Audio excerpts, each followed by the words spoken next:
Hi there. Welcome back, or welcome to Recovering Out Loud podcast, the show where we get real about mental health and addiction. I'm so glad you're here. If you or someone you love is struggling with drugs or alcohol, please reach out for help. Send me a message on all social media platforms at Recovering Out Loud Pod or by email at recoveringoutloudpod@gmail.com. You are no longer alone.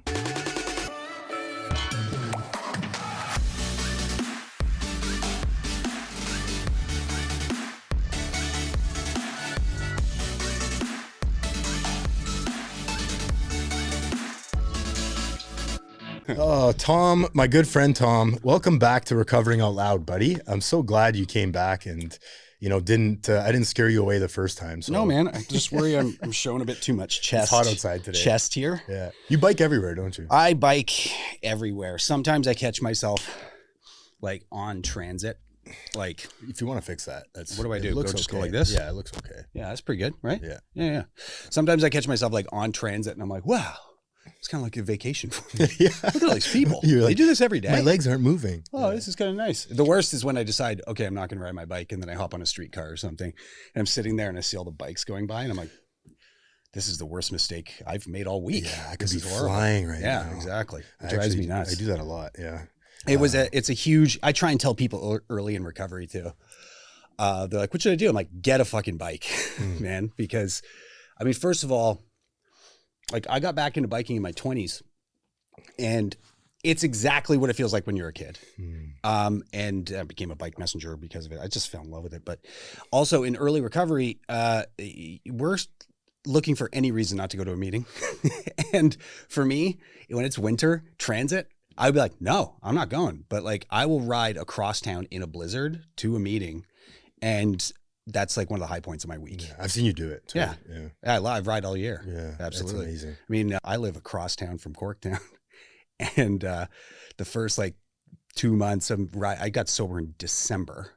And so all winter I was riding it. It was just like, this is my penance. You deserve this. I deserve this. Yeah. And honestly, like it helped motivate me, because you feel like such a piece of shit when you first get sober.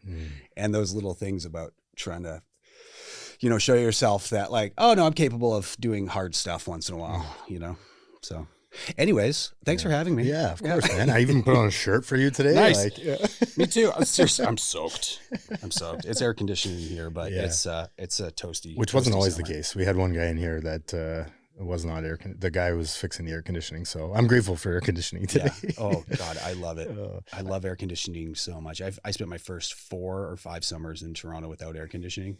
And then when I got air conditioning, I was like subletting some loft or something for a year. That summer, I didn't leave all summer. Turns out that they deliver booze and cocaine. Yeah, and cocaine too. Oh. And the only thing I was eating was popsicles, and I gained 35 pounds.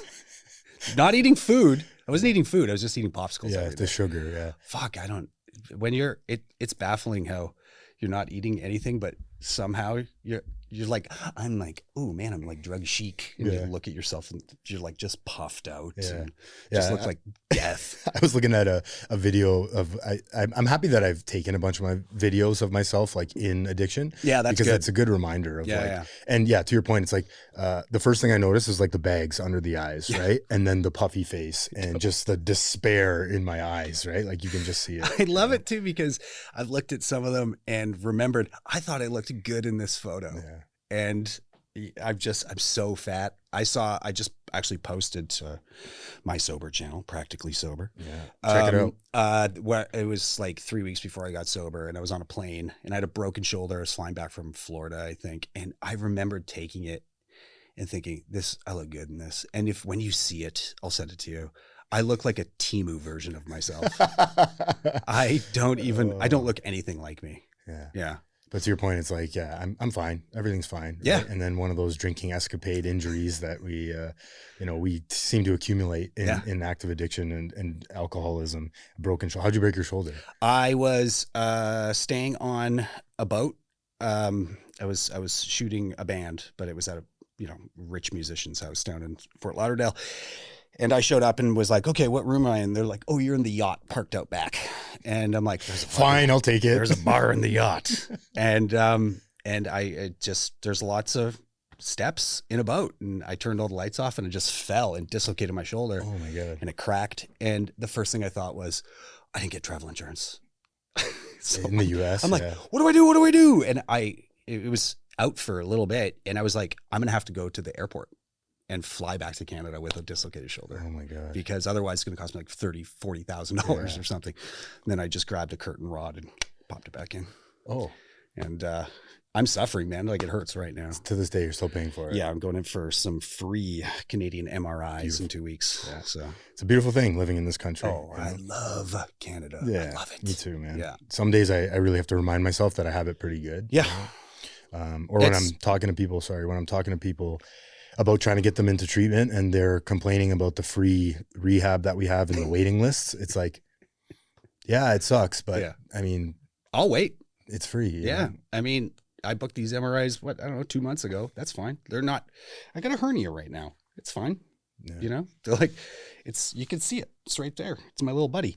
And they were like, I don't know, you want to get it fixed? I'm like, is it fine? He's like, lose some weight. I'm like, that's it? All right, oh. that's okay. He's like, then we can throw on the list. It's fine. It'll be free. So, cause I broke in like 30 bones in my life and haven't paid a dime for any of them. Most of those were drinking related? No, No, almost none of them actually. Well, okay, here's the thing. I mean, I was drunk all day, every day for 20 something years. So I was drunk for a lot of them. But it was because I was skateboarding, because I was looking at a girl on my bike and I hit a tree. Some of them were drinking related. Getting punched in the face. That would have been me running my mouth when I was drunk. Yeah, which you probably wouldn't have done so. And I got a punchable face. So I think I said that in the last. I don't think so. Oh, okay. I mean, no, you probably said that, but I don't think you have a punchable face. Well, I've seen some pretty not punchable in Toronto. faces. Back in Vancouver, it was apparently the #1 punchable face because I was just getting hit by strangers on the street. Oh, I love it. Yeah, man. It's today was a tough one today. I was telling you outside, I got fired from my other job, which I was like driving here today and I'm like, should I talk about this? Should I not talk about this? Lay it on me. Yeah. And I don't come on here and try to get although it would be great to get pity, right? Because I love people feeling sorry for me. Yeah. Oh no, stop, keep going. In my veins. Yeah. Right. But it's like, I gotta be honest. And I started this podcast to be fully honest, and I knew I was going to get fired. I saw it coming. It turns out when you don't put in 100% effort, like people notice, right? Mm-hmm. And I knew it was coming. I was spending too much time doing this stuff. And it hurts still, it still hurts when your ego takes that hit. And we were talking about it outside. It's like, I'm not doing any of the work. I'm not meeting my responsibilities, but I should still be getting paid. Yeah. It's like, what the hell, man? Yeah. No, you got yourself in this situation, and now it's time to navigate yourself back out. Right. So there's a lot of positives. I can spend more time on my other job. Right. Mm-hmm. It's going to be okay, but it's scary, right? Especially living in Toronto, you have bills to pay. Yeah. It's the uncertainty of not being a very wealthy person, mm-hmm. I'll say. When those things happen, I honestly I use so the other day I'm hanging out with 2 old friends. We went to film school together. We're in one of their fucking penthouses over on Roncy overlooking Sororan Park. And my buddy Doug, he's in town from LA and they wouldn't let him back in the country. In the state, they wouldn't let him. Yeah, he lives in Santa Monica. But one friend, he produces all these big movies for Netflix. And then Doug has Emmys and stuff. And I'm sitting there and I'm like, this makes me feel bad about myself. And I had to catch myself and remember that, look, my life is my life, but also they didn't have to go through 25 years of crushing alcoholism, and I use that as not as an excuse, but also just a reason for me to go easy on myself, one thing I've been thinking about a lot lately is just the commonality, the how common it is to be alcoholic. I just put out a video the other day. It's like, we're alcoholics and that's fine. It's okay. Yeah. It's not what we think it is. We're not special. There are, I don't know, hundreds of millions of us, hundreds of millions of us around the world. And it's completely fine find to be an alcoholic. And so for me, understanding that means that I can give myself a break, you know, like no one gets mad at someone who gets fucking throat cancer and they're like, weren't you doing better in your life? Yeah. It's like, well, I got a box. Yeah. Why do you keep having that cancer? It's really annoying. Exactly. Do you know what that cancer is doing to my productivity? Yeah. You know, no, it's we got to give ourselves a lot of grace to be able to say, just accept where we are, say mistakes were made, and where do we go from here? As long as we're doing the right things, then just keep moving forward. That's what I was gonna say, man. Is like it's really hard to get mad at somebody that's trying. You know? And I can honestly say I spent the better part of probably 8 to 10 years in active addiction, not trying, like really not trying, not working on myself. And it's very easy for me to go back and, well, I was in active alcoholism and addiction. So like, poor me. It's like, so were millions of other people. Exactly. Right. And as we speak right now, as we sit down here, I went through a tough morning. There's millions of people out there going through way worse, right? It's all subjective, man. Like trauma is subjective. Like at least a bomb wasn't dropped on my fucking country today. I was just going through footage of kids in Uganda looking so happy in schools put on by this nonprofit that I've been doing work with. And I'm looking at them and they're just having a fucking blast. And I'm like, yeah, this is fine. What's going on with me right now? It's completely okay. But yeah, those people, it is hard to, and I've definitely seen it throughout, because I was constantly trying to get sober, I didn't know how to do it. And one of the comments that I've gotten a lot from people since getting sober is like, I'm so happy that you got there because I watched you trying for years. Which and is years like the and hardest and thing. Years. Yeah. Exactly. And it wasn't good enough because I was trying to do it my own way. But I so aspired to get sober. And like the idea of, I see, and I had to cut people out of my life who they saw that and they were like, weak. I'm like, you're way worse than I am. And you're like using me as this example of like failure or something. You're not even trying. Yeah. Okay. And like cutting them out of my life was easy. Yeah. If that made sense. Yeah. I don't know. Yeah. 100%. I always say this, but it's like your motives were different. Your, preferences change. Right. And I always say this, I try to surround myself with people who are working on themselves. Yeah. Right. That's it. I don't care about how successful you are. I don't care about, how important you are, how famous you are. If you're working on yourself, right. And you're being a good person, you're trying, fuck man, come hang out with me. Like, so I had a mom reach out to me last week, totally overwhelmed, not knowing how to help her 15-year-old son. She picked up what's wrong with my teen after I had mentioned it here and messaged me a week later saying she finally felt seen. That's why I bring stuff like this up. If you're a parent in the thick of it, confused, scared, or just tired, this book is a great place to start. Check the link in the show notes below. What's funny is I thought it was kind of a liability. Like I didn't really even try dating for my first like 2 years of sobriety. And a big problem was like, I'm going through like dating apps and I'm looking at all these things and I'm like, they won't like me. I don't drink anymore. Every time. Yeah. I'm like, I'm not good enough for this, whatever.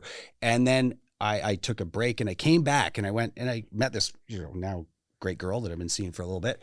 But one thing I've heard since, I don't know, just having a bit of a perspective shift is people are attracted to you if you're working on yourself. And I thought they would be attracted to me because I was life of the party. It's like, no, you saw where that went, and that's a lot of the feedback that I'm getting just from people in my life and stuff. Cause a lot of people reach out, it's saying like, it's so great to see that you're working on yourself. Yeah. They just want authentic Tom. Yeah. Right? Yeah. My family likes that. Yeah. Cause I was not really authentic. I was a version of me. It was just a monstrous version of me, Yeah. It took up a lot of space. Like a taker too, right? Like what can I get out of this situation? Yeah. Purely selfish. I was thinking about this in a meeting yesterday. I love that when you're hearing someone talk and you get this memory that you thought was completely lost. I remember being like 12 or 13, lying in my bed and thinking, am I the main character? I think I'm the main character. I think the world actually revolves around me. I think when I go to sleep, everything shuts down. Yeah. And then I soon after that started drinking.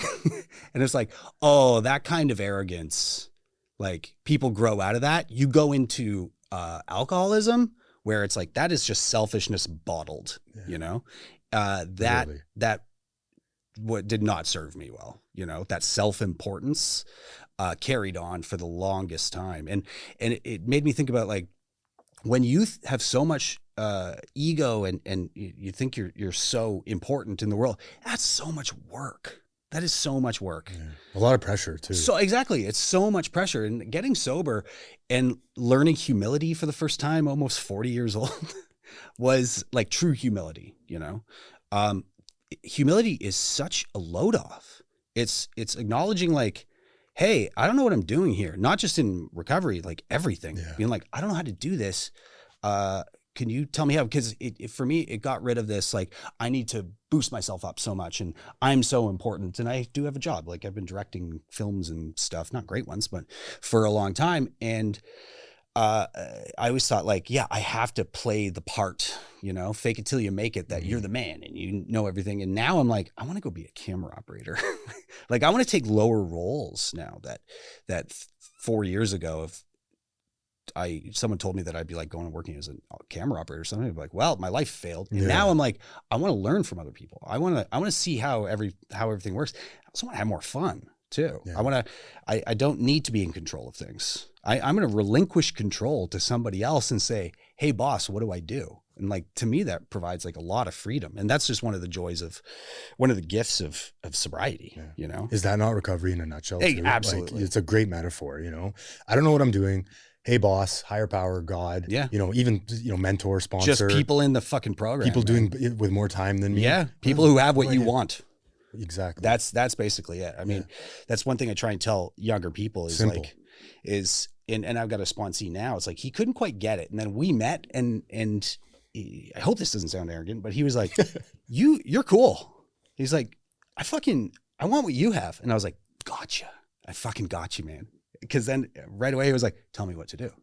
And I was like, let's fucking get into it. And he is thriving. Yeah. And you've been in that exact situation. Exactly, right? Man. We've all been right there. And when you're fucking 5 days in, first of all, we think we're special. Nobody could understand what I'm going through. Problems. Oh, absolutely. Yeah. For me, I'm the main character.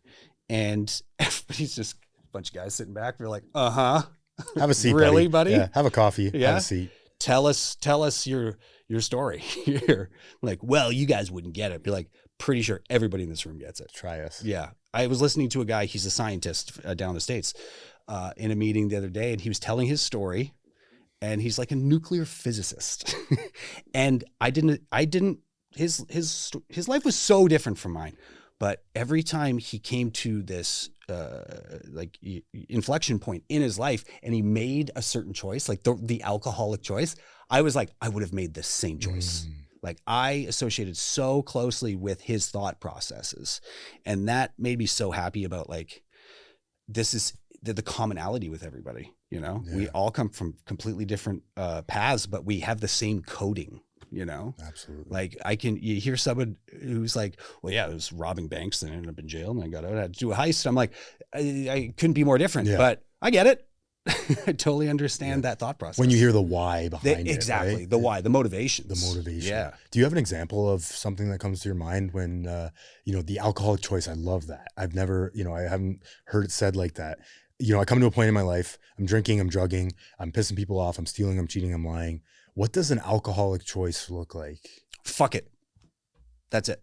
I think it's those two words. Fuck it. I know this is the wrong thing to do. I know that the better thing would be to do the responsible thing. Like I've got a huge thing I need to do tomorrow morning. I've been looking forward to it for so long. I know that I shouldn't have a drink.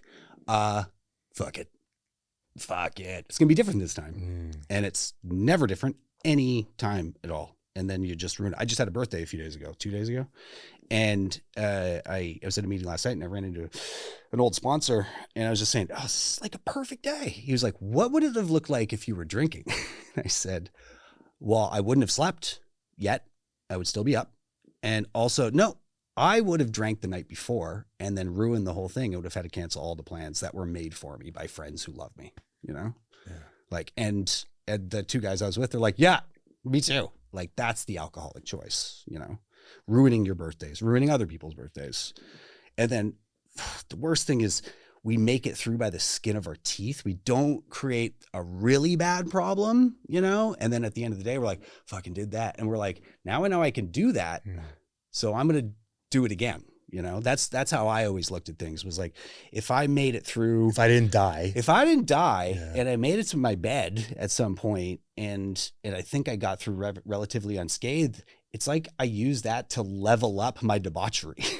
Like, let's test the limits even further next time. What else can I get away with? That's why, like, you know, in my last 3 years of drinking and using drugs, it was like the longest I stayed up was like 2 days or something. By the end, the longest I'd stayed up was 2 weeks. Like, because it was like, oh, I made it to 4 days. Well, I can do 5 days next time. I can do 8 days. And like, that's not progress. Yeah. That is progress from the exact opposite direction, you know? And to your point, I look at that and I can't help but think, we come into recovery, we get sober. Why can't I do that inversely? Yeah. You know, you got to do, son, you want to stay sober, you go into a whatever, recovery event, meeting, whatever you want, whatever you do to get sober. You're talking to your sober community, talking to a therapist. Anthony, you need to do this, this, and this. You need to, you know, go try a meeting, talk to your therapist, try praying in the morning. And then I'm like, well, I don't really want to do that, you know? And it's like, you start to do it. Right. And it's like, well, fuck, I did that pretty easily. Like and then you put together a certain amount of time, and then the exact inverse can happen, where it's like, what else can I do? I got a job that I've always wanted. I got a job that was, you know, never thought I would get. I got a promotion at work in sobriety. It's like, holy crap, I can do anything. I ran a marathon in sobriety. Yeah. Like, it's because we're sinking before, you know, we're going down below ground, and we like it. Like, we're getting closer to the grave, and we're like, I'm cool. Look at me. I'm further down than the other people. As soon as you get up for air, you're just like, and if you're ready for it, you know, then it's like, okay, well, I've atrophied. I need to learn how to walk and stuff, but then you start picking up speed. And luckily, if you were really fucked, you start looking around and you're like, holy shit, why didn't anyone tell me? This is actually really great up here, you know? And then you start doing it, but it takes daily maintenance, you know? Otherwise, there's still a part of me that says, like, when I see someone maybe dead on the street, like passed out with a bottle of whiskey in a stairwell, I look at them and part of my brain still goes, lucky fucker, because it's in there, because I'm an alcoholic. And I've accepted that will happen to me. And when it does happen, I'm like, yeah, it's like flicks me. And I'm like, I get it. I know you're still here, and that's fine. You know, it's just a matter of like not being mad at the fact that I am an alcoholic. Yeah. Well, what's the fantasy for you? Because I have that thought too, where it's like that, you know, fucking guy, you know, middle of the day for me, it's middle of the day in the elevator. I see some guy like constantly, you know, and I'm automatically assume he's, you know, responsibly using cocaine and having a great time. That's my first thought. And I'm like, that motherfucker, like he's getting away with it. Yeah. Right? What's your fantasy in that? Like, what does that look like? The fantasy, what do you mean? Like, yeah. So you see the guy on the street, like drinking and I don't know. I saw a guy riding his bike holding a fucking Pilsner the other day. It just looked like a bike messenger kind of guy. And I'm behind him riding, and I'm like, that fucking guy, it's the middle of the day. He's riding along fucking College Street. And I'm like, that guy's so happy. Living the dream. Yeah. And then I see him move, and then I come around him and I look at him. I'm like, I don't think this guy slept.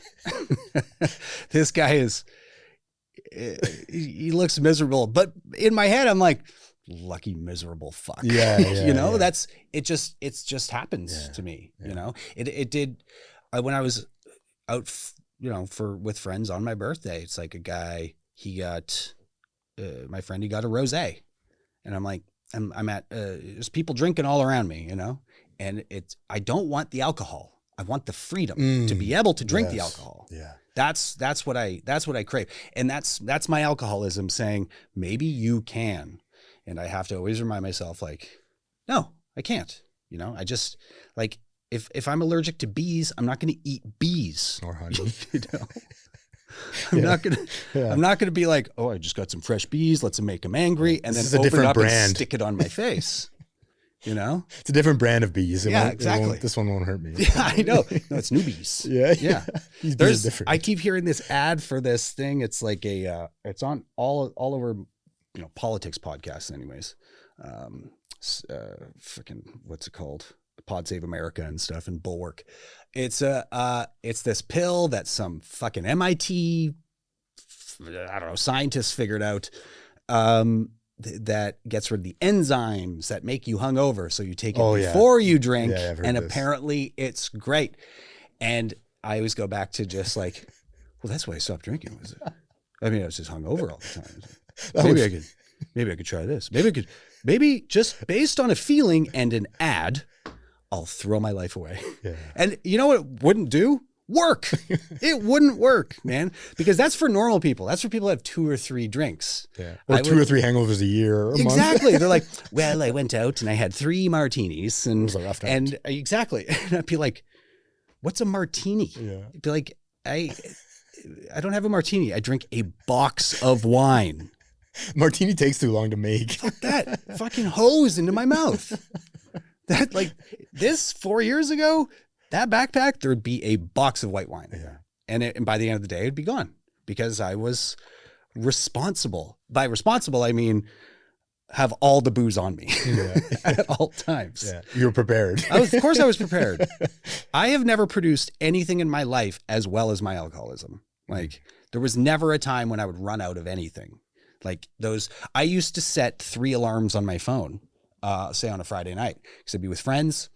The 8:45 alarm meant that the liquor store was closing in 15 minutes. The 9:45 meant that the wine rack was closing, and the 10:45 meant that the brewery is closing. And so I would get the alarm and I'd look around and be like, everyone good? Everyone good? They'd be like, yeah. And then come 10:45, I'd be like, everyone fine? And they'd be like, no, we're good. And I'd look around and be like, no, we're not. We are not fine. We're going to be partying all night. Give me $600. Alcohol went up. I'd throw in my courier bag and buy 200 beers and come back. And then there'd always be extra wine stashed in my room, extra drugs, all those things. I knew where every liquor store was, when it closed, how much to the penny was in my bank account because there wasn't much. And easy to keep track. Yeah, exactly. Yeah. As long as $100 bill came out of that bank machine, top of the nothing world. else mattered. I didn't need to look at the balance, right? Or a drug dealer that fronted me. Yeah, that happened a lot too. Oh yeah, I didn't know if those $2,000 tabs. Yeah, I don't want to know. Tell me later. Just sweep it under the rug, right? That's what I was doing. I constantly sweeping everything under the rug. I love. There's this one episode of The Simpsons written by Conan O'Brien when he goes back to college, and they say, "Oh, Mr. Simpson, I can't. Your exams in 2 days and you haven't studied. What are you going to do?" He says, "I got a plan. I'm going to hide under a pile of coats and hope everything works out." That's alcoholism. That's alcoholism. Exactly. That's why I ignored my taxes for 12 years. Jesus. Turns out they don't like that very much. Yeah. And then when I did reach out to them, they're like, "We figured you were dead or you'd left the country. By the way, you owe us $100,000. So that was a part of your amends process, or you did that in I went bankrupt. Yeah. Yeah. And it was lovely. It was wonderful. And it was funny because people were like, "Whoa, what about your credit?" I'm like, here's what my credit is. It got ruined by Blockbuster Video because I lost Night at the Museum. So that's how long I've had bad credit. So I don't care. Yeah. Now I've got a credit card. It's great. Yeah. And when I first got the credit card, they raised my limit to like fucking $3,000. So I was like, I couldn't sleep. I was like, what do I do? And I talked to my dad. He's like, that's what normal people have. Yeah. That's in case bad things happen. Yeah. You know, I'm like, oh, right. Responsibility. I'm a responsible citizen now. Yeah. So I'm still baffled by the benefits of adult living. Yeah. It's wild. Yeah. You know? Man, you mentioned responsibility there, and it's I like that one because it's like, you talk about the fantasy of freedom, this illusion of freedom that alcohol and drugs bring for me. Yeah.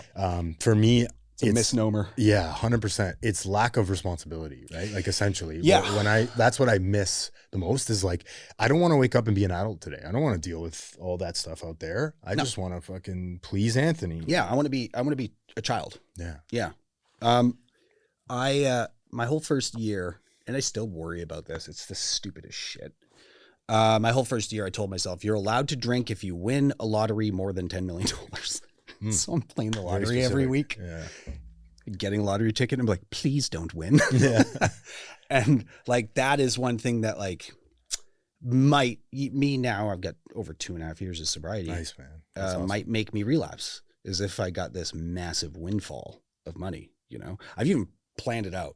Like that's the hypotheticals. Okay, mom. So if I win the lottery, I'm signing it over to you. It's like, yeah, mate, let's worry about you winning the lottery first. Yeah. Well, you know, it's probably going to happen because I'm the main character. Yeah. But hearing people who do get sober and then get a lot of money and make it through it, you know, it's like everything. Our sobriety, for me, the strength of my sobriety comes from hearing other people's stories and saying, oh, they could do it. So I guess I could probably do that too. And if I'm worried, I'll call that guy. I'll say, hey, I heard you speak about this and you made it through this. How did you do that? Yeah. And everyone's fine with saying, yeah, I just did it like this and call me every day. Cause that's what we do in recovery. You know, we keep each other sober. Yeah. It's a big part of, I do tell new people this is like, and it was so huge to me was going into meetings and hearing people tell their story and seeing them and they're so put together, you know, and they're telling their story. It's like, so I'm living in a tent and I'm smoking crack and all these things. I'm like, are they lying to me? Yeah. Because I just can't picture it. And hearing their story and seeing where they are, that's where the faith came for me. It was like, holy fuck, there is nothing special about this person. They just did honestly, this person, I think they have an IQ of like 98 and they're doing great. And so why it's not like, why can't I do this? It's, I can do this, you know, it's this perspective shift of, why can't I get sober? It's like, well, I can get sober. Just show me how to do it. I just don't have the tools yet. No, because I thought I did. Thought if I wrote enough lists, plans. Yeah. How am I going to do this? How am I going to do this? Listen to enough self-help books, and podcasts. God. Yeah. Not like this one. No. Yeah, no, it's a good point, man. You know, we come in here so broken and then there's that hope that gets instilled. It's like, if that guy can do it, why can't I do it? Hope, man. If that girl can't do it. Yeah, can do it, absolutely. Hope is, you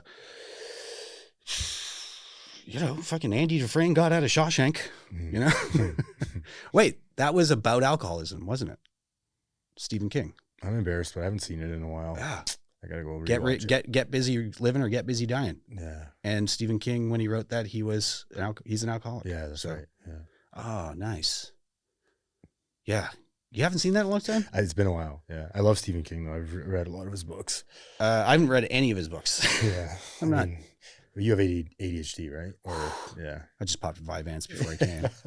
I'm feeling pretty good now. Yeah. Actually, I'm feeling nothing now, which is a good thing. Like, fucking, I didn't take one a few days ago, and I was like, "What's going on in my brain?" Yeah. Yeah, that's a funny one for me because when we've talked about this before, but you know, outside help is really important. Sobriety, recovery, 12-step is not going to fix everything, right? You need outside help. And I went down that path of looking to fix my ADHD. I've come to realize that I don't have it because I was getting high off Vyvanse, you know, and I've come to realize that people that have ADHD and are taking Vyvanse and taking other medications that, you know, whatever, ADHD medications, it's to normalize. It just fixes their brain and it calms them down. Yeah. You know, that's what it does to me. Yeah. I never had that experience. Right. And so that was a little backdoor that my addict brain had planned for me. And that's essentially what led me down to my year-long relapse from hell. It came from meds. Yeah. Yeah. Steroids first. Oh, really? Yeah. Steroids first. And then that opened the door for medication. As long as I get a doctor to approve it. Yeah. I'm good. It's allowed. It's justified. A fucking slippery slope, man. Yeah. And we love going skiing. Yeah. I love skiing. You know? Yeah. If you know what I mean. Yeah, exactly. He hit his nose. If you're Yeah. listening. Slalom, anybody? Moguls. My whole life, there was no easy skiing. It was moguls. Yeah. Yeah. Yeah. No, I was really freaked out because I got diagnosed with ADHD at about 6 months. And it was, proper way. And the doctor, the psychiatrist was like, I got through an addictions clinic. And she said, you do the test, gave it to my parents, and then I did it. And she was like, yeah, you have ADHD. Yeah. And, but then she asked me, she's like, so what do you think, Adderall? It's like, if you want me to fucking die, like that's a party drug. Yeah. Like I saved Adderall specifically for when I'm in Manhattan because a buddy of mine, so much Adderall. Yeah. I had the Vyvanse for a few weeks because I was worried. It's an amphetamine, man. And I'd never done amphetamines, but then I, took one and I was like, oh, I don't feel anything. I feel so much calmer. Then I went up and up and up. Then I got too high and was like, too much. So I came down. And now if I feel like it's a bit too much, I'll open a pill and empty a bit out. Yeah. And because that's how different my life is now. Yeah. Like I got a little thing of white powder from emptying out pills. And it's because, that's a bit too much drugs for me. Yeah, I was gonna say instead of taking 10 of them, you're rationing, which is a foreign concept for us. I put it into some caps and I gave it to a buddy who's got a newborn. Yeah. Because he's going through it right now, and he needs a little oomph. Yeah. So whatever. But to your point, it's like I did not follow the process properly. I lied on my test, and I was manipulating and doctor surfing and doing all the things. So, I mean, there is a right way to do things. The most important thing I think is that you told someone about it, right? And that's what I failed to do is like, I would tell people 10% of the truth. And I had one of my favorite counselors in Utah always used to say this is like, if you're robbing banks 10% of the time, but 90% of the time you're not robbing banks, you're still a fucking bank robber. You're still a bank robber. And it's like, you're not a diet bank robber. Bank robbing light. Yeah. Yeah. I have to be 100% honest today. I'm felony 0. Yeah. I have to be 100% honest today. Right. And that's, it's important. I want to jump back to the analogy of like the director, because I think that's such a good analogy for addiction is like, so I'm the director of if you put it in the analogy of like the Shakespeare play, right? I'm the director, I'm the actor, I'm the guy cleaning the floor, I'm the sound guy, I'm everything. You're right? one-man band. One-man band. Yeah. I can't pass off anything to anyone else because don't you know, I'm the main character, like you said. I love that. I did that in my career. I've been making documentaries for a long time. And I had to be a one-man band. I did sound. I produced it. I directed it. I shot it. I edited everything because control. I thought I was the only person who could do it properly. And B, bringing someone else in, that the jig would be up. If I brought someone else onto my group. I toured with bands and made, bike messenger documentary, like all of these things where, first of all, it was fine for me to be drinking. If you're with musicians and you're like, oh, it's beer o'clock, 2 o'clock, it's like, well, they don't know I'm 9 beers in. Yeah. But also, if someone else came on who was not an alcoholic working with me within a day, they'd be like, this guy, he's not allowed to do this anymore. Don't give him any more responsibilities. But the work, it was good, like I was putting out good shit and I was having fun with it. That's one problem with being in the arts and getting fucked up all the time is like, you use it as it's like, oh, it's not drugs. It's like, I'm expanding my mind and I'm looking at things a different way, It's a creative process. It is. It was my creative process. I'd be, before shooting something, I'd be like, hold on. It was just 2 shots and people like, should you be doing that? It's part of my process. Get out of here. If I'm shooting on tour with a band or something, I'd have beers stashed all over the stage. To be a big stage sometimes, and I had to be able to dip in, take a swig, and move on. And now I've made amends to a lot of the crew members that I've been with, tour managers and stuff like that, because I was a lunatic. Yeah. Did a lot of them know? Like, was it obvious? Yeah, absolutely, 100%. But a lot of times it was kind of like, what are you going to do? Fire me? Yeah. You need me. Yeah. People, and unfortunately, they did. Yeah, I can relate. People come in here sometimes, and even when I talk to them in recovery, and sometimes they're like, Nobody knew. No. And I'm looking at it, I'm like, have you asked them? Seriously. That is one thing I asked them is like, okay, you got a bit of time. Do you know? They're like, every time. I'm like, eh? Yeah. Like when I meet some guy like in a meeting or something and I'm like, how you doing? He's like, oh, I got 2 weeks. I'm like, I don't think you do. Like, I'm not going to say that, but that is the most terrifying thing where we're so acute to the smell when you get sober.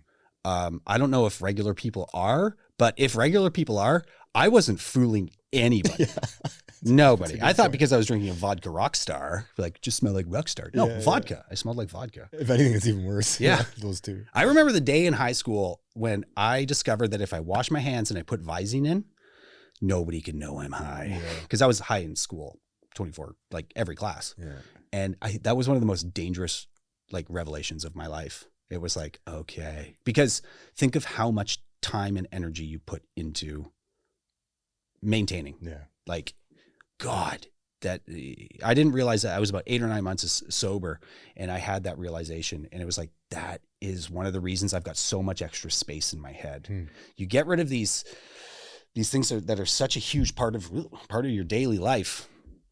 That take up so much of your energy. Hangovers, trying to just maintain that you're sober, like all of these things, you take them out. It's like, there's so much space to fill now. Also, like you get sober and your time triples. Yeah. Like my days are still like, if anyone's looking at this and you're worried that your life is speeding by, get sober. It slows right down in the best way possible. Because you have all this time. You have all this time. Like your days double or triple sometimes. I want to ask you about, I'm curious about like the creative process and how that's changed now for you. Did you at any point find that you felt like you were missing that creative juices when you were trying to do it sober? Yes. One time I was shooting some musicians on stage and it wasn't a big deal. It was something for a nonprofit. It was down at Yonge and Dundas Square. And like I had shot hundreds of shows, hundreds over the decades. And I couldn't figure out what was wrong. I was like, these just aren't looking. And I realized I don't have the guts. Like I was reckless in my shooting. I've been shooting since I was 19 or 18 or something. And so it was like, I had balls. Like I would go on stage, I went on stage once in, I don't know where it was, it's a pink pop festival in Europe. I went on stage while Rammstein was playing. Oh, that's the heavy metal. There's core metal. Fire coming out of their face. I got so much trouble, but like I had those kind of balls. Right. And then when I got sober, at the end of the day, I was like, I clocked it near the end of the day and I was like, that's what it is. I was like, all right, recognize it. And then I went and I shot with a band, big show, I don't know, 5,000 people or something at a casino, maybe a month ago. And I had shot with them so many times. It was the first time shooting them sober. And I recognized that. And when I was on stage, I'm like, you know what you're doing here?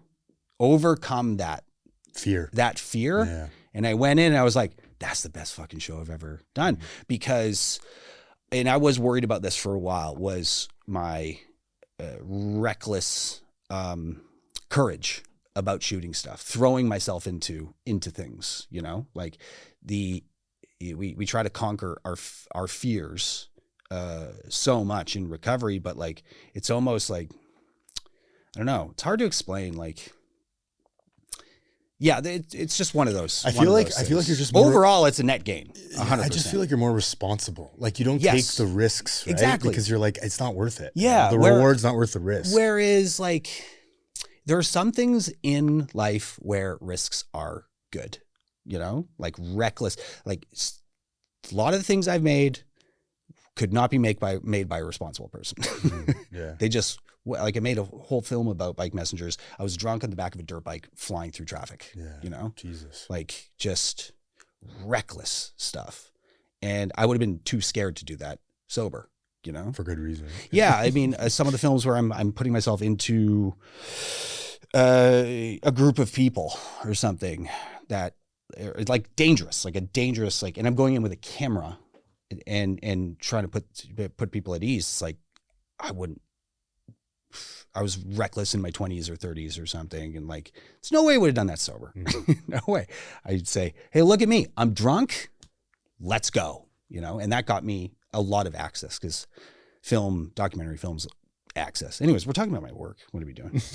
I wanted to ask you just about like, because I'm very fascinated by you going back out because you had years when I met you. 7.5, yeah. 7.5 years. And then when you went back out, I remember when you had just come back and like, what was overall, because you're doing great now. And like, I see you every few weeks or something. And I'm like, oh, he's like, you're calmer and calmer and calmer and calmer, you know, and you look so much healthier than you did before even too. And what's my question here? Overall, what did that do to you? The relapse and now being back. Yeah. How is it different? I get emotional thinking about, thanks for saying that, by the way, because some days I feel like I'm not making any progress, you know? Oh, no, you are. And it's good to hear that from an outside source because I trust you and I love you. But also it's like, I love you too. I forget about, and I'm particularly thinking about that one Monday where I went to that meeting. And you said day one. Yeah. Yeah. Well, that one too. That was when I told you looked good outside the meeting. Yeah. Yeah. That was one. And then, but I'm thinking about, there was one where I was just like, I must have looked awful. And you know, back to what we were talking about, I thought I was fine, right? I thought I looked okay. I'm just coming back, you know, and it was when I had been trying to come back constantly and I was constantly relapsing. And I was with Michael, our good friend Michael, a lot, working with him. And I just couldn't get it. Like I couldn't get it together. I would get a couple days and then I would go back out and it was ultimately the meth and the fake Adderall and stuff like that. It was just like, I don't know. It was still serving me. I know exactly that. Yeah. Like it was still I was stuck me. in that for almost a decade. Yeah. Yeah. I honestly believe today I do not regret it. You know, I feel really bad that I had to pay and go back to rehab and take out loans and get help from my family again to go back to treatment. After going for the second time, like I really thought I was done, you know, but I vividly remember still kind of having cravings in Utah. Yeah. And, I must've had a reservation coming out of there, man, like that I still would, and this was ultimately it. I still thought that I could safely use ADHD medication. It's conditional. And be okay. Yeah. Conditional You surrender. said this in a meeting that you spoke at a while ago, and that stuck with me. I made a video about it. Oh, thanks. Called Sobriety Can't Be Conditional. Yeah. And it was inspired by what you said there. It cannot be fucking conditional. Yeah. Like, and it's so hard because the only way we're going to do it is if we just say, you give up the fight because we're fighting against it. Part of us is fighting against getting sober. And if there are too many things on that side that are fighting against you getting sober, it's not going to work. Yeah. You have to be able to deconstruct all of them and just rip them all down. And in that little window when there aren't any, you're just like, get me sober. Yeah. and I think that's the timing thing of everything. Yeah. The little willingness, little window of willingness to do whatever it takes. Complete defeat. Yeah. Of like I said, we are in a war.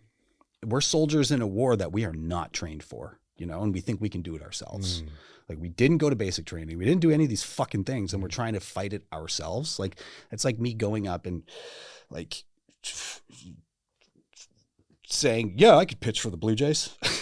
Like, why not? Yeah. Why not? I think I can do it. Yeah. I had a dream about it. So just give me a shot. It's like, okay, I break my arm. I get hit with a ball. Yeah. I get laughed at, you know, like we're not trained for that kind of shit. And it's not to like, there's an important distinction here. It's not that you can never, ever do that. No. Right. It's like, you can't just go blind into something with no training, like you said, right? Totally. You know? Like I've been thinking a lot about skateboarding lately because I grew up skateboarding and it's like sobriety is so like recovery is so much like it, you know? When you start out, I know for me, I started way back in the 90s. When I started, I just was like, it was so like magical to me, but I didn't know what it was. And then I saw someone do a trick and I was like, how do you do that? And they showed me, you know, and I kept going and going and going, but I didn't then fucking say, all right, I know how to ollie. I'm going to ollie down this 10 stair, you know? No, I built up. Yeah. I built up to things or else I was going to get really fucking hurt, you know? And it is those two. recovery and the community and everything, the anarchy of it all too, like of the program that we're in and stuff, is so much like skateboarding to me. It's all about people helping each other and nothing but support. And like, you can go anywhere and if you just see someone else like skateboarding and you're just like, I see you, you know, but it takes daily work, and you can't want to be sober and want to be a good skateboarder without working, without doing it, you know, because I know for me, and like my first sponsor said this to me, he said, you're very much like me. Like, you came in and said, fix me. And I wanted to be fixed. And I truly in my head believe, like, I heard people saying, well, I've been coming for, 15, 18 years. I have 11,000 days, blah, blah, blah. I was like, why? You're fixed. You know, what are you still doing here? And, no, it's the maintenance of it all. Like, it's not the maintenance. It's like, you can't just get everything you want right away. And, it's the journey. It's the journey of it. It's learning new tricks. You know, I wouldn't give up, and I'll remember to the day I die, the day I first landed a kickflip. And then the first time I landed a frontside flip and a 360 flip. And like, those were seminal moments in my life. And, if you had just told me, hey, you're a pro skateboarder now, I would have missed all of those things, all those beautiful moments. Yeah. And it's the same way that, like, in my recovery, the first time I realized I went to a baseball game and I realized not only am I not craving beer right now, I don't have to drink anymore. It's not like don't drink. It's like, I don't fucking have to do that anymore. Like, those little things, they blow your mind. Yeah. You know, you're like, I didn't think I was capable of this. For so long, the only choice was to drink. Yeah. Right. And then it's like, you finally have a choice to drink or not to drink. That is like, crazy. That's still crazy to me. The freedom. You have to give yourself so much credit sometimes. Yeah. Because when people tell you, they're like, you're doing so great, a huge part of us just doesn't believe it. Yeah. 100%. We're just like, why are you saying these things? They want something. Yeah. I thought we were friends. Why are you lying to me? Yeah. Oh, so and that's, true. I do that all the time. God, fucking, you know what? They should put it like at the beginning for new people, learn how to take compliments. Yeah. Because it's a tough one. The further you get in sobriety, buckle up, because it's all compliments all the time. People, when you run into people and they say, what happened to you? Look at you right now. Like, God, I've run into people at the gym or just old friends I used to party with. They're like, what the fuck happened? It's like, I got sober. They're like, oh my God, you look so great. And you're just like, no, you look so great. Yeah. Shut up. I got to go. I can't take a compliment. Yeah. They must think I'm fat. So, they're just trying to make me feel bad. I have to deflect. Yeah. Yeah. God, so true. I want to just circle back to that conditional surrender point, because it wasn't my, I wish I thought of that, but I heard it somewhere else. I'm taking a quick pause to just. Oh yeah, go. I mean, yeah, you can, I'll probably put this in here to show how cool you are. Yeah, don't. Sorry, I'm very addicted to nicotine. Yeah. It's a tough one, eh? The nicotine pouches. Okay, so I tried to quit. I was like, I'm going on the patches, doing the whole thing around New Year's. And I went 3 months. I didn't vape. I didn't smoke. I was just doing the gum and patches. And then I was like, all right, I'm ready. I cycled through the patches. The day after I went off the patch, I had the first real craving for booze in over a year. Oh, wow. For alcohol. Yeah. Wow. And it shook me so bad. And I couldn't quite, and it was in a meeting. I was sitting in a meeting when it hit me. And the next day it was still there. And the day after that it was still there. And it was kind of like, I looked at it like it was in a windstorm, like in, what's that? Like Interstellar, the movie where it's all the dust storms and all the dust comes in. It's like a window open and all this dust came in, and it took me time to sweep it out. But I quickly, told my sponsor about it, and he was like, why are you quitting nicotine? I was like, no reason. Like, really no reason. And but he was like, well, I was like, should I go back on the patch? He's like, well, yeah. And I realized, like, oh my God, like, my recovery is number one above anything, friends, family, everything. I am no good unless I'm sober. If the responsible thing for me to do is to start smoking again, life has been so good since then. And I'll try again in 6 months. Exactly. Maybe it's just not your time. You know why? Because I wasn't ready. Yeah. I was rolling up to that fucking 10 set, and I wasn't prepared to do it. And I took that leap. And honestly, if we look at it, our recovery is like, if we drink, we die. That was the closest I've been to death in a little in some time. And Quitting smoking almost killed me. Yeah. That's going to be the tagline for this episode. Yeah. Good. Get the thumbnail, man. Quitting smoking. It's actually a good idea.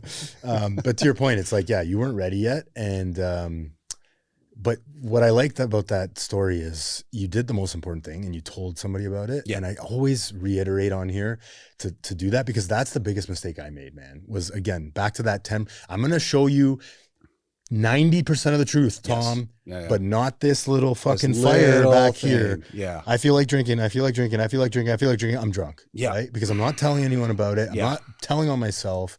So, I mean, that's the answer, man. Honestly. It's worth, and it's so worth just deconstructing why, yes. what are those what is this things? about? Why am I afraid to tell somebody about this? And for me, a big part of it was like, I had some shaky times after I started sponsoring people because, well, I'm talking to these guys all the time. And like, I feel like I should be above this. And so I would get a craving and I'd feel shame about it. And I had to be reminded, you're an alcoholic. Like, of course you're thinking about booze. I was like a year and a half sober or something.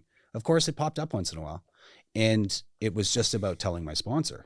Of course I did have a sponsor that I switched sponsors, but I was afraid to tell. It wasn't a good match, my first sponsor, because I didn't want to tell him things because of what then he would really dig into it in the way that I wasn't responsive to. So I switched sponsors to Jason. And do we bleep that? No. Just don't say his last name. Yeah. I love Jason. Jason's my boy. Jason. And I have no problem telling him stuff. I say, this is what's fucking me up, because he's super supportive. He's like, yeah, man, like this, that's great, you know? And you got to surround yourself with people who you are completely open and you get addicted to being truthful. That's the thing. I got addicted to saying, I don't know. Oh, because I would never say that until I got sober. And like now when I realize like, I don't know anything, like, hey, what's that about? I say, I don't know. Let's figure it out. Instead of me saying, well, I know. And in your head, you're like, I don't know, but I hope they don't know that I don't know. Yeah. And then you just try and lie your way through something. You fabricate a whole entire story or lie. When I was early on, my first sponsor, he said, okay, so you admit that you didn't know, that you're wrong about how to get sober. I was like, yeah. He's like, now consider the option that you might be wrong about every decision you've ever made in your life. It's mind blowing. Yeah. I was livid. I was so angry. How dare you? And I did what was the best thing. I sat with it. For a bit, and I actually considered it. And was like, oh, fuck. And it's not like thinking like, oh, maybe I was wrong. It's like, no, but you could have been. You could have been wrong about everything. And so if you're looking at it through that lens about like, there's a really strong possibility that you've been wrong about a lot of things, it lets you off the hook. Freedom. Yeah, it gives you freedom to find what the real answers are, instead of like hiding under a pile of coats. I love it. I'm going to hide under this pile of coats and hope it works itself out. I'll send you the clip. Oh, that's great. It's one of Conan O'Brien's biggest contributions to comedy. That's amazing. Let's, I feel like I just want to, round the corner on the conditional surrender thing, because a lot of people might be listening and a lot of people might not care about it, but a lot of people might be listening and say, you never explained it. So, because that happens sometimes. My wife's like, you never explained what you were going to go into with this. She doesn't sound like that. She sounds much more Also, I'm beautiful. A ADHD riddled interrupter. So. And I love you for it. Yeah. I think Trump calls it the weave. I'm weaving. Don't ever change, man. But yeah, it's like, I'll surrender. Sure. I'll give up drinking, but on my terms. Yeah. Right. It's like, as long as I get A, B, and C, I'll do what you say. Yeah. Yeah, exactly. Yeah. We're brats. Yeah. We want what we want, you know, ego. And the hardest part, I think, is like, compartmentalization is so important to me. And it's not like, okay, I don't want to consider not getting what I want, or I didn't used to. It was like, yeah, but I have this thing in my head and I want that. So it's got to be that way. And it is really liberating saying, well, yeah, but what if it was just something different? Not better, not worse, just different, And that helps me say, oh, that doesn't sound so bad. You know, like, okay, you want to get sober, you can't do this. Be like, but I want to do that. Be like, well, what does your life look like if you don't do that? Be like, oh, I guess fine.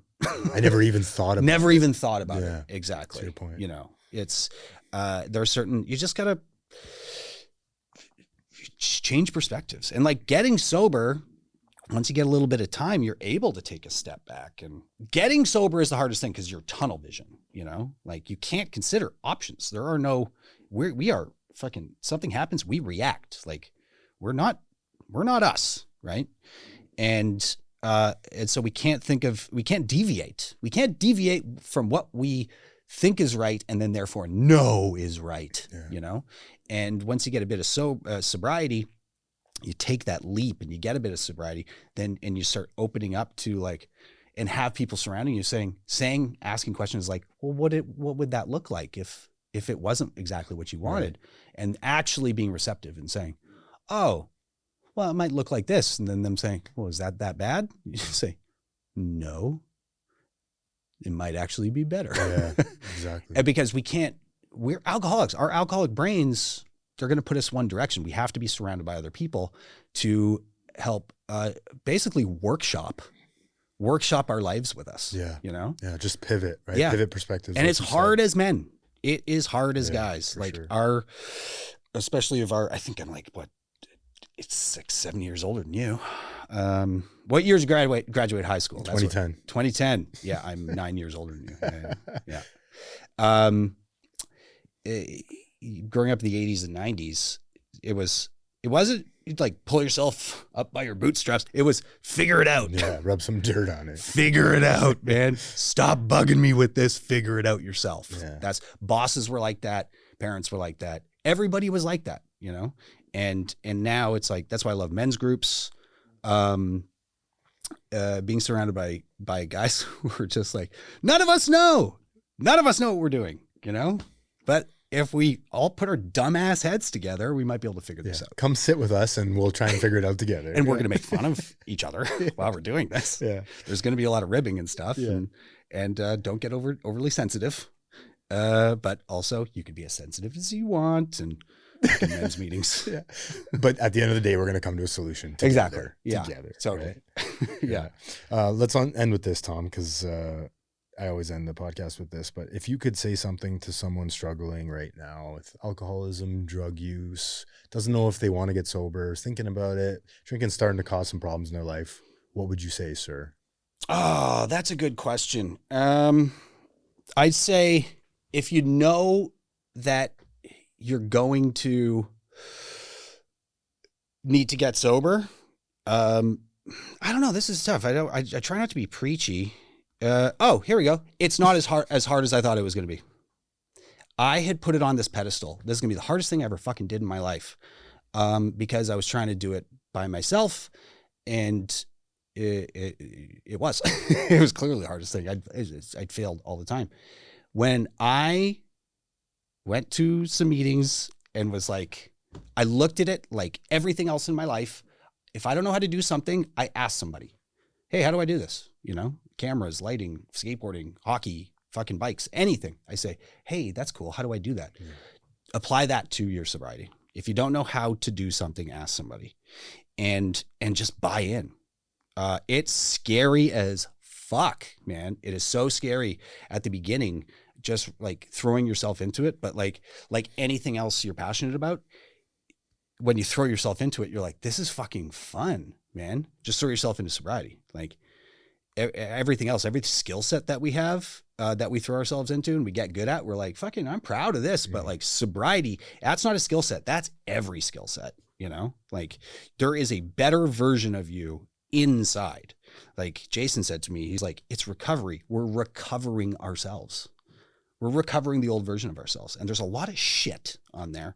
And so it is a cliche, you know, reach out for help. Just fucking find someone who you associate with that looks like your kind of person and who's sober and say, hey, I'm fucked. They'll say, so was I. Come on in. Yeah. And then go for it. You know, like there's I was hopeless. I was completely hopeless. My last bender was the first time in my life I thought about committing suicide. And I thought that I had peaked. I thought my life was over. Mm-hmm. And very quickly after that, like within months, I was like, holy shit, I was wrong. I so badly, I could wish that I could go back to like that version of me and say, it's going to be fine, man. Just shut the fuck up. Get over yourself and go out and fucking, I don't know, just switch your perspective. Yeah. That's basically it. How many things did I just cover? I love it. That's a great. I don't know what I'm going to say, but here's 10 things that I'm going to say. I don't know what I'm saying. Thanks so much for coming down, buddy. I love you, Tom.